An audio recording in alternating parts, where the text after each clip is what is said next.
আসসালামু আলাইকুম। আজকে আপনাদের সাথে এই কিউট বেবি প্যান্টটি শেয়ার করব। একটি লাইক দিয়ে ভিডিওটি সম্পূর্ণ দেখে নিন। এর জন্য আমি এখানে 12 ইঞ্চি 12.5 ইঞ্চি চওড়া এবং 24 ইঞ্চি লম্বা দু টুকরো কাপড় নিয়ে নিয়েছি। পায়ের নিচে কুচির পাইপিংয়ের জন্য 2.5 ইঞ্চি পরিমাণ কাপড় নিয়েছি, আর কোমরে কুচি দেওয়ার জন্য 4 ইঞ্চি পরিমাণ কাপড় নিয়েছি। কাপড়টির লম্বা হবে প্যান্টের কাপড়ের লম্বার সমান। দেখুন কাপড়টি জয়েন দিয়ে নিচ্ছি। এবার উল্টো করে ভাঁজ করে সুন্দর করে একটু বোটে চাপ সেলাই দিয়ে নিতে হবে। নিচেও একটি চাপ সেলাই দিয়ে এখন এইখানে একটি সেলাই দিতে হবে আপনাদের রবারের চওড়া অনুযায়ী। আমি এখান থেকে 1 ইঞ্চির একটু কম নিয়ে নিলাম।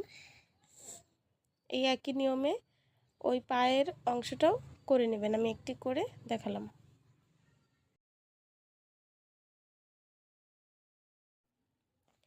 এখন এই কোমরের দিকে রাবারের জন্য কাপড় রেখে 2 ইঞ্চি চওড়া রাখলাম রাবারের জন্য। তারপর এখানে চিহ্নিত করে নিতে হবে।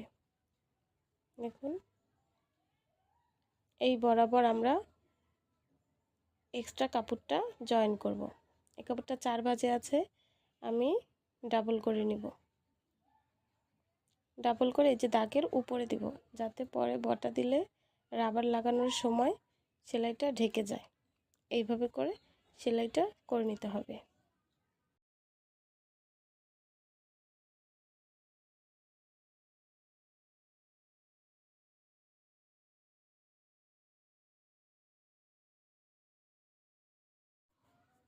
তো এখন আমি পায়ের রবারটি লাগিয়ে নিব।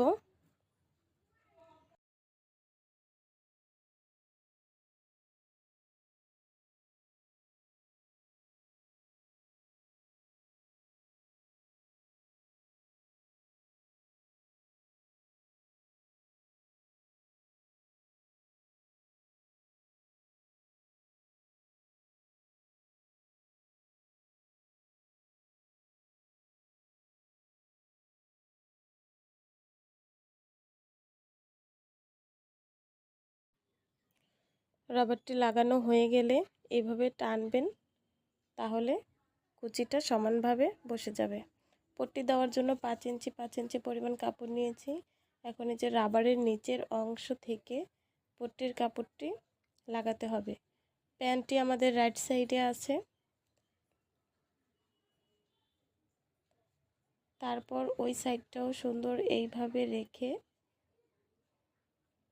এইভাবে একটার উপর রেখে সুন্দরভাবে জয়েন দিয়ে নিতে হবে।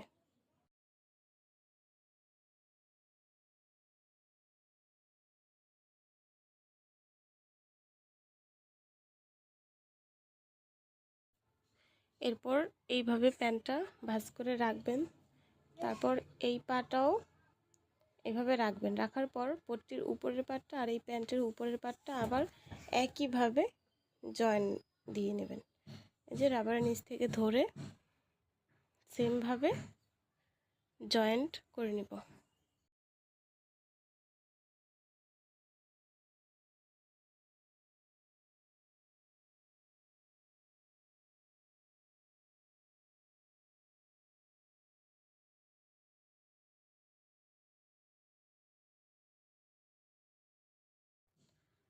তারপর আবার এই পাটা এইভাবে ধরে জয়েন দিয়ে নিতে হবে।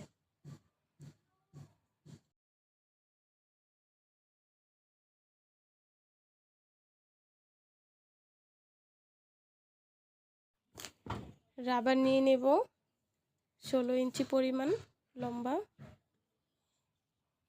রাবারটা জয়েন দিয়ে নিলাম। তারপর এইভাবে রেখে এইভাবে বটে ওই সেলাইটা যাতে দেখা না যায় এইভাবে বটে দেব। এই তো রাবারটা লাগিয়ে রাবারের উপরে দুটো সেলাই দিয়ে দেব, তাহলেই তো কমপ্লিট প্যান্ট। ভিডিওটি দেখার জন্য সবাইকে অসংখ্য ধন্যবাদ।